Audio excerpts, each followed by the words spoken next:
আমরা এই ভিডিওতে আজকে আলোচনা করব সিনট্যাক্স নিয়ে।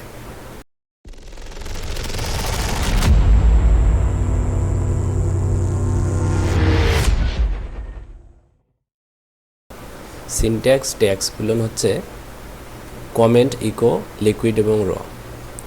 তো এই 4 ধরনের সিনট্যাক্স ট্যাগস নিয়ে আমরা আলোচনা করব। প্রথমেই আসতেছে কমেন্ট। এই কমেন্ট ট্যাগটা হচ্ছে কমেন্ট সিনট্যাক্সটা সব প্রোগ্রামিং ল্যাঙ্গুয়েজেই ইউজ করা হয়।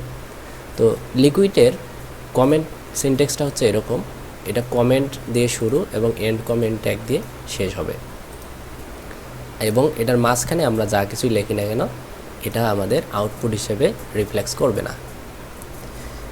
এখানে এই কমেন্টের পিছনে একটা পার্থক্য আছে অন্য কমেন্টের ক্ষেত্রে।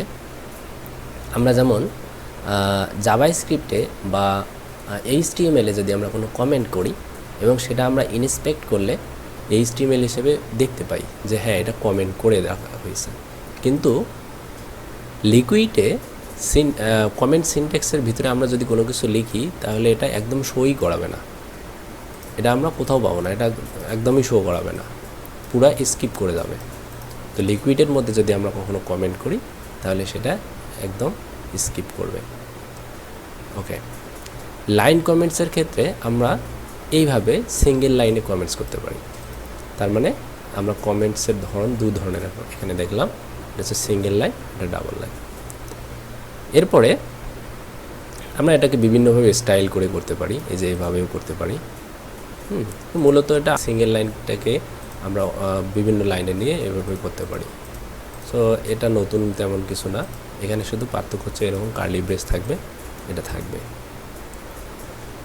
এভাবে। এটা আরেকটা ট্যাগ লিকুইডের, এই লিকুইড এবং এটা যদি ক্লোজটা আমরা এখানে দিই, এখানে ওপেন লিকুইড, এটা দিয়ে ওপেন করে আমরা যদি ক্লোজ যদি এরকম করে দিয়ে মাঝখানে যদি যতগুলো ইচ্ছা আমরা লিকুইড কোড লিখতে পারি, সেগুলোর ক্ষেত্রে আমাদের এরকম কার্লি ব্রেস পার্সেন্টেজ দেওয়া লাগবে না। তার মানে লিকুইড এবং এইটার ভিতরে আমরা সব ধরনের লিকুইড কোড এভাবে লিখতে পারবো, এবং সেক্ষেত্রে আমরা কমেন্ট করতে চাইলে এভাবে আমরা কমেন্ট করতে পারবো। এখন আসতেছে ইকো। লিকুইডেও ইকো নামে একটা প্রপার্টি আছে। তো এটা এরকম করে আমরা সাধারণত লিখি না, এটা হচ্ছে যে লিকুইডে থাকা সত্ত্বেও আমরা এটা দেখতে অনেকটা PHP ইকোর মতো মনে হলে আসলে PHP-র ইকো না, এটা লিকুইডের ইকো। তবে এটা কার্লি ব্রেসের মধ্যে, কার্লি ব্রেস লিকুইড এবং লিকুইড ট্যাগ যদি আমরা এরকম করে করতে পারি, ক্লোজ করে দিয়ে যদি মাঝখানে আমরা এভাবে লিখি তাহলে এটা ইকো হবে। তো সেক্ষেত্রে আমরা শর্টকাটে সাধারণত এভাবে দিই, ডাবল কার্লি ব্রেস এবং ডাবল কার্লি ব্রেস ক্লোজ, এইটার ভেতরে দিই। কিন্তু এটা বাদেও আমরা হচ্ছে লিকুইড ট্যাগের ভিতরে এভাবে ইকো করতে পারি। যেমন এখানে প্রোডাক্টের টাইটেলটাকে ইকো করতে গেলে আমরা এরকম করে ইকো করতে পারি।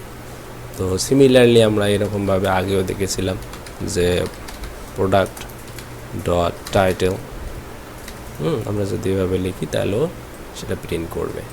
তার মানে this one and that one should be same. Okay, এরপরে আসতেছে লিকুইড, যেটা এর আগেই আমরা আলোচনা করে ফেলেছি অলরেডি। সেটা হচ্ছে এরকম কার্লি ব্রেস লিকুইড দিয়ে শুরু, এবং যদি যেখানে আমরা শেষ করব সেটাকে পার্সেন্টেজ কার্লি ব্রেস দিয়ে শেষ করব। এটার কোনো এন্ড ট্যাগ নাই, জাস্ট শুরুটার ভিতরেই আমরা এভাবে দিতে পারি। এবং এইটার ভিতরে যত ধরনের আমাদের লজিক্যাল অপারেশন আছে বা অ্যাসাইনমেন্ট, ভেরিয়েবল অ্যাসাইন করা লাগবে, সব কিছু আমরা এখানে রাখবো। তো এখানে উদাহরণস্বরূপ দেখানো হয়েছে, দেখেন এখানে হচ্ছে যে অ্যাসাইন করা হয়েছে প্রোডাক্ট টাইপ, মেসেজ, এখানে সব ধরনের অ্যাসাইনমেন্ট এবং লজিক্যাল অপারেশনগুলো করা হয়। তো আমরা এর আগে যদি এটা যদি আমরা দিয়ে শুরু না করতাম তাহলে আমাদের এই যে এরকম কার্লি ব্রেস পার্সেন্টেজ দিয়ে তারপরে কার্লি ব্রেস পার্সেন্টেজ দিয়ে এখানে শেষ করতে হতো, বারবার লেখা লাগতো। তো এইটা যেন বারবার রিপিট করতে না হয়, এই জন্য এটার বহুল প্রচলিত একটা নিয়ম হচ্ছে এটা এরকম, আমরা এইভাবে শুরু করব এবং এটা শেষ করব এইভাবে।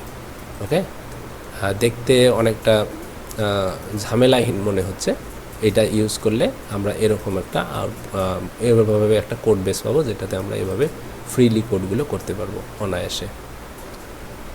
এরপরে আসতেছে র।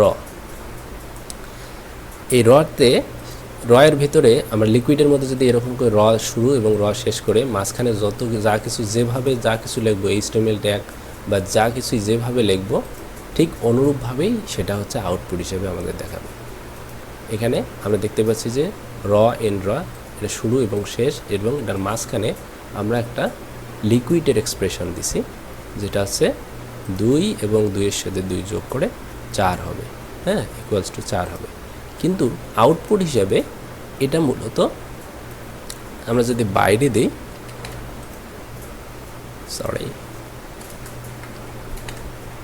এটা যদি বাইরে দিই তাহলে আউটপুট হিসেবে আমাদের 4 আসার কথা ছিল, ঠিক আছে।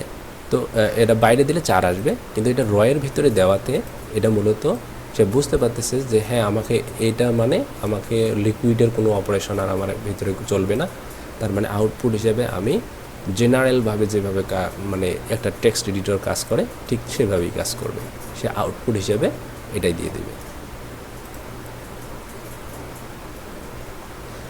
এর পরবর্তী ভিডিওতে আমরা থিম ট্যাগ নিয়ে আলোচনা করব। তো এই ভিডিওটা আজকে এই পর্যন্তই। ভিডিওটি ভালো লেগে থাকলে লাইক দিন, ভালো না লাগলে ডিসলাইক দিন, এবং ডিসলাইক দিলে কারণটা অবশ্যই জানাবেন কমেন্ট বক্সে। সাথে থাকার জন্য ধন্যবাদ। দেখা হবে পরের টিউটোরিয়ালে।